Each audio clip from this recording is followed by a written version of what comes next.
How's everybody doing? My name is Anthony Brian Logan, and today we got to talk about the Georgetown law professor who was fired for her reprehensible comments about underperforming black students.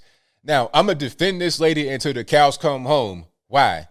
Let's go back to my Baltimore video that I just did, where I spoke about a young man who had a 0.13 GPA, not a 1.3, but a 0.13 GPA. And he was ranked 62 out of 120, which means half of his class was doing worse than him. How is this possible?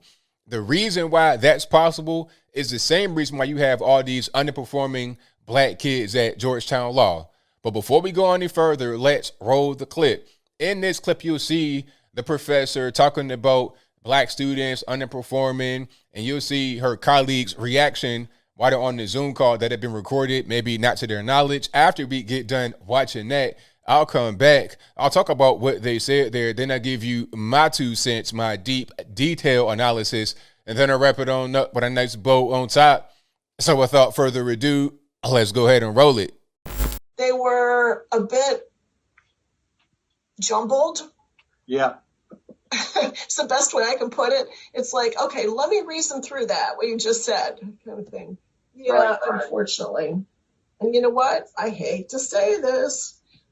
I end up having this, angst every semester that a lot of my lower ones are blacks. Happens almost every semester. And it's like, oh, come on. Get some really good ones, but there are also usually some that are just plain at the bottom. It drives me crazy.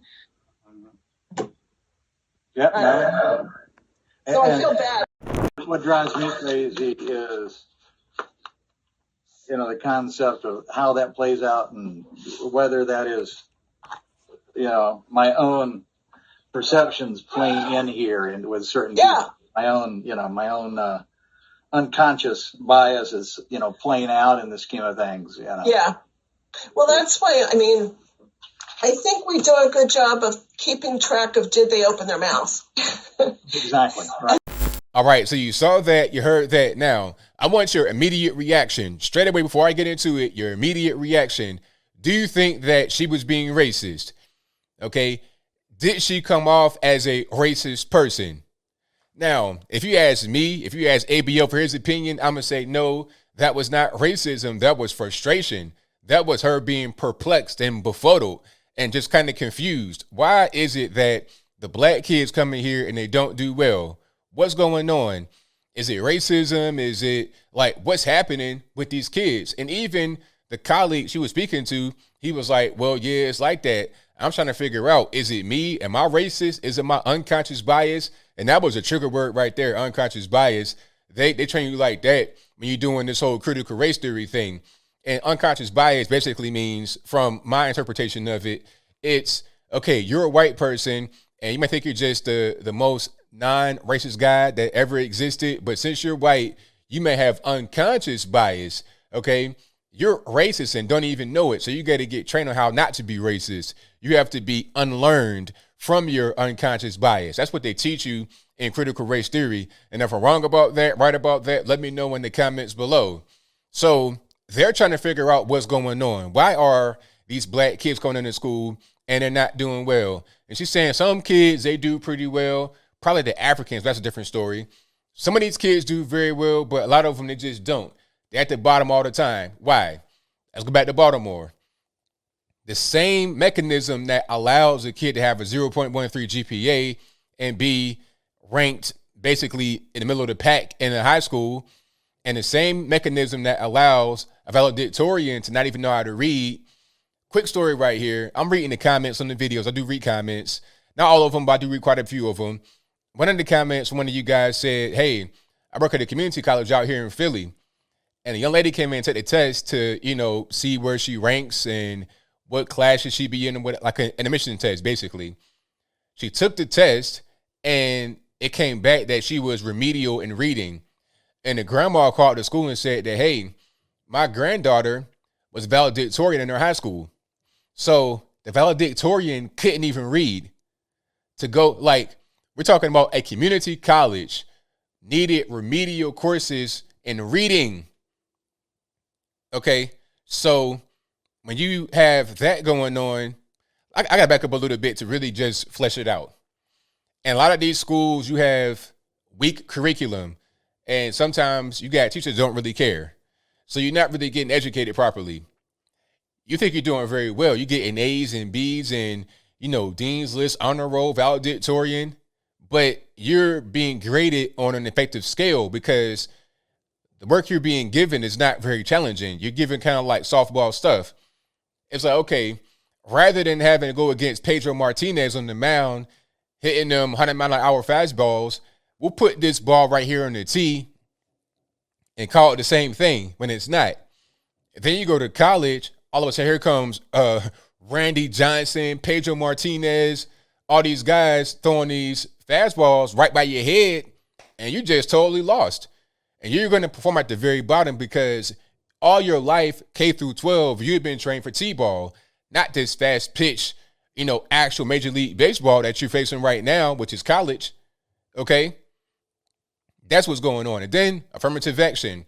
Okay, we got to have ways to get more blacks and Hispanics into these high-ranked schools, Ivy Leagues, or whatever. And what they end up doing ultimately is lowering the standard. You're doing poorly on your SAT test. All right, it's fine.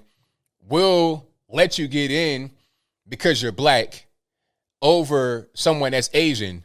Matter of fact, there's a lawsuit going on right now with Asian students who are being excluded from school because of personality. No, they're doing very well on the SAT. They got everything else going on. But they got this personality test where they try to grade you on that as well as far as admission. And often they're getting dinged on that.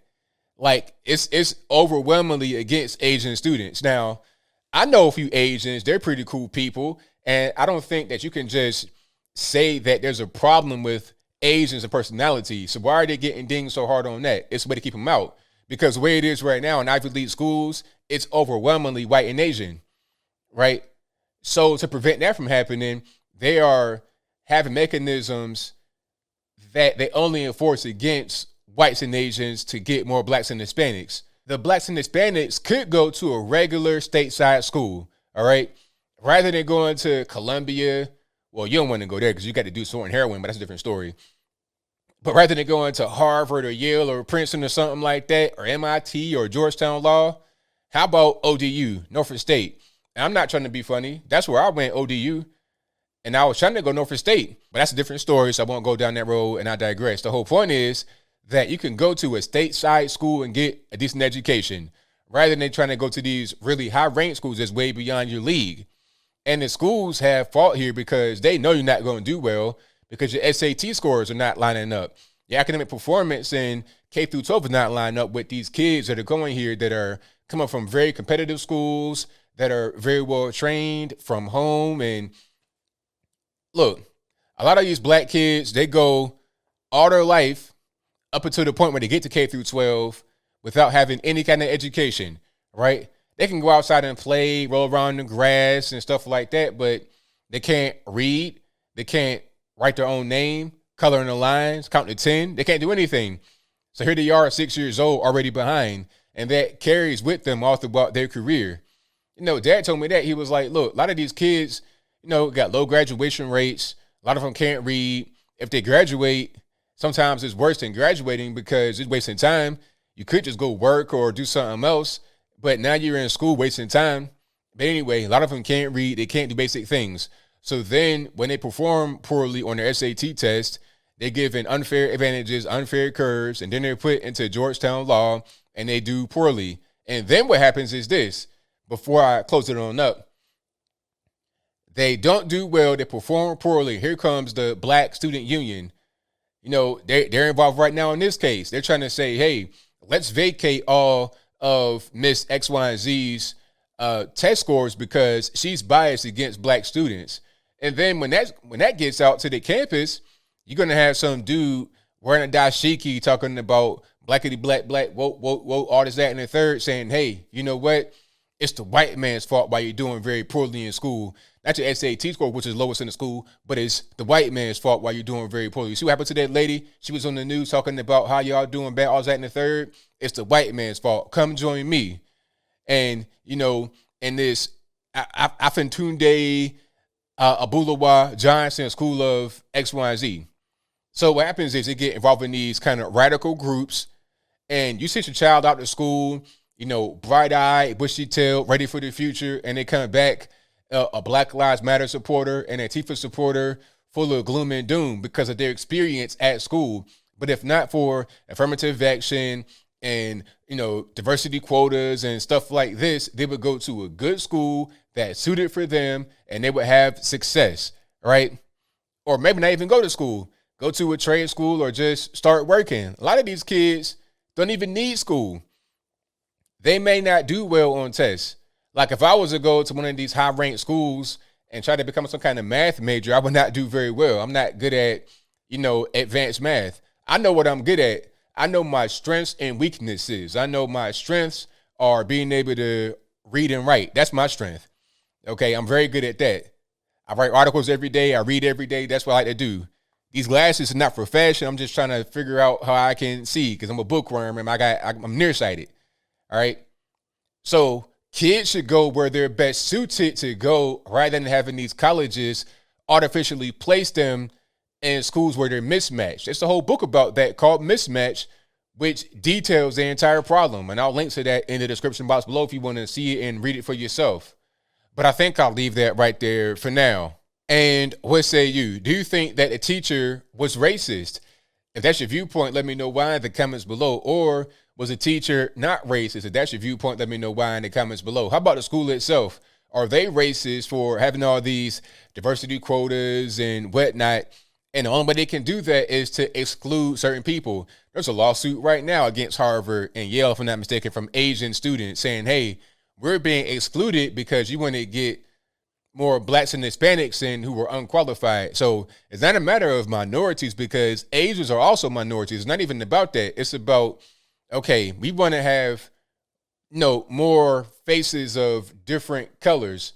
And to achieve that goal, we're going to be discriminatory and racist. Is that right? I don't think so. If we're going to get to a post-racism society, a post-racist society, then we shouldn't engage in racism. But maybe I'm right, maybe I'm wrong. You guys pretty much know where I'm at with it. You should go to a school that's best suited for you. And sometimes that means not even going to school. You got to weigh your options and you have to be honest. All right. If you know you're not some type of top level big brain guy, then don't go to these top level big brain schools. It's very simple. So I think at the end of the day, honesty is the best policy. And if we could just follow that and go down that line of thinking, using our brains rather than our fifis and our emotions, we'd be better off as a result. But whatever your thoughts are, please let me know in the comments below. And that's all I got to say for this video. If you like what you heard, please comment, rate, share, and subscribe. Peace.